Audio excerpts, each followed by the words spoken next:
Hi, I'm Rose. And I'm Dan. And we are Sanctuary Valley Homestead. And we are Homestead Homies. And this is Off Grid Grid with Doug and Stacy. Hey guys, thanks for sending in the intros. We really appreciate it. You're doing such a good job with them. Keep them coming in. If you have questions or you don't know how to do it, just email us or leave a comment down below and we'll be glad to walk you through the process. Welcome to our channel. This is Off Grid with Doug and Stacy. And one of the questions that we get a lot of, even though we have several videos about it, we just thought we'd put it into one compilated video, is how do we live without electricity? So we've been here for 6 years, off the grid, without electricity, and I know there's solar or wind power. Yeah, and I know there's some, you know, debates and wordsmithing going on about off the grid, and most definitions would refer to no public utilities such as electricity, water, sewer, garbage disposal, you know, stuff like that. Your normal stuff that you guys are paying for where you live. Okay? So yeah, we don't have any electricity. We've been out here for 6 years. And what do you think? Great. You know, I know a lot of you guys are sitting on the other side of this screen right now and you're like, I can't do it. Wow, I couldn't imagine doing 6 years without electricity, or 3 months or 30 days. You know, really we never gave it much thought, and then we started it, we learned the process, and then it really has been like no big deal. And actually, I think we've benefited from it. Oh, we totally benefited for our health, totally. And I have to say, the longer that we have not been away from it, it's easier and easier and easier. And then when we get into situations where we have to spend the night, maybe if we have to go out of town, or if I'm spending the night with my aunt, it's just really hard because I have all the sounds of the television and the lights, and it's just a lot for me. I think one of the things is, like, when you're engulfed in it and you're around it all the time, and you know, your body kind of develops a tolerance to it, right? And then when you're away from it and then you go back to it, it's like you can really feel, oh yeah, you know, the like what you call magnetic pulls and just the interference with your actual body aura.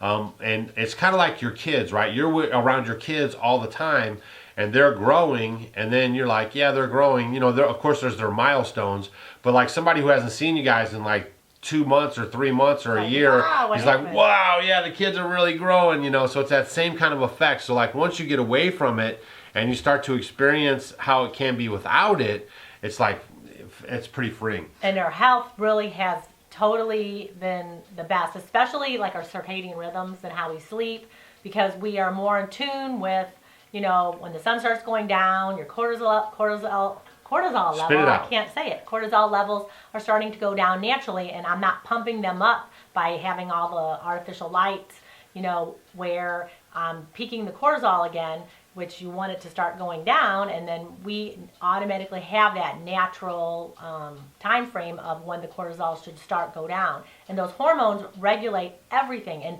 most everyone in today's world is really high stressed in cortisol because they're go, go, go, go, go, go. The lights are on, they have the computer screens in front of them all the time, and besides that, they're stressed out. So a lot of people have a lot of high cortisol, and cortisol is a hormone that could cause you to gain weight, to feel stressed, you know, your blood pressure, just, I mean, it causes a lot of cascading events from having high cortisol. So right now what we're going to do is we're going to tackle some of the main questions we get, like, how do you refrigerate? How do you use the restroom? How do you, you know, what about your water situation? What about cooking and stuff like that? We're just going to take you around real quick. We're going to show you some of the things that we have in place, and hopefully you guys can glean a little bit from this video. Okay, so our first stop here is the wood burning cook stove. We use this for all my cooking. We also use it for heat, with wood heat.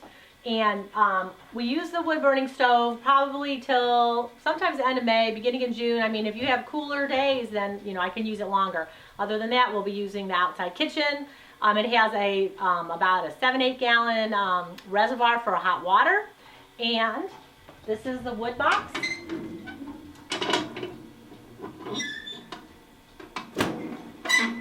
And here is the oven where I do all my baking. So for our water, we have a 3,000 gallon gravity fed rainwater catchment system. I'll leave that video right here. You can check out the whole playlist from start to finish on the install. As you can see, it comes out of the faucet here at the sink, and we also have 2 lawn hydrants for the animals and for our garden. No power, no pumps, no problem.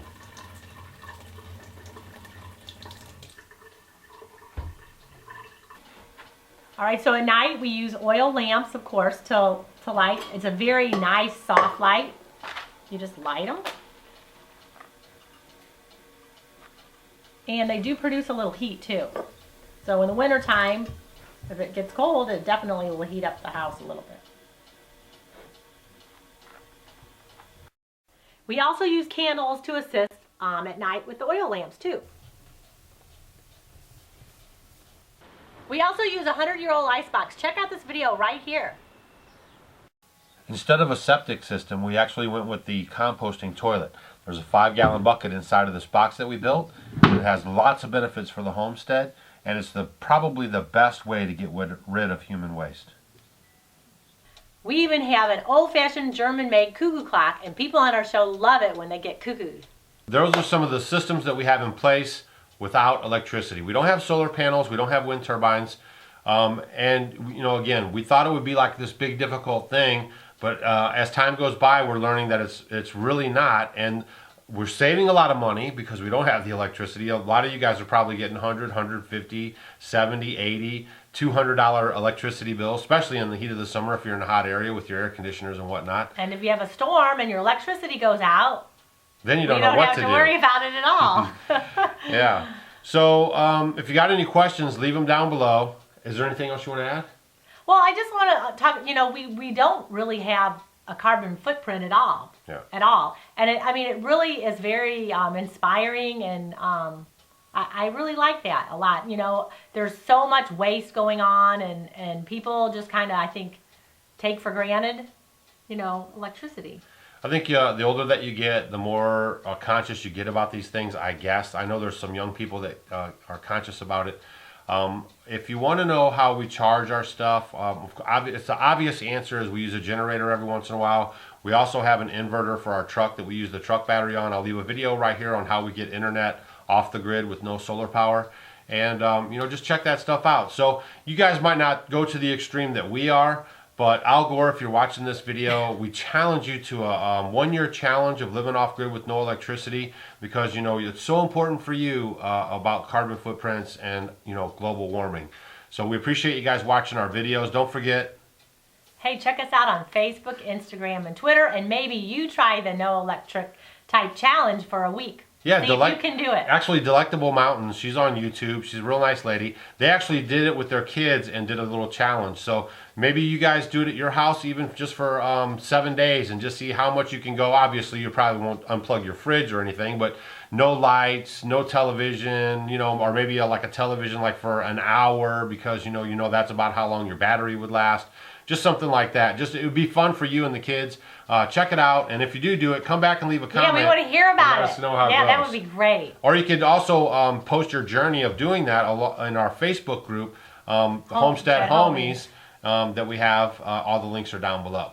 So until we see you guys again, which will be tomorrow. Auf Wiedersehen, right? Auf Wiedersehen. Yeah. Hey guys, thanks for watching our video. You might want to check out these videos. And if you want to become a Homestead Homie, click the picture of us below. We will see you tomorrow.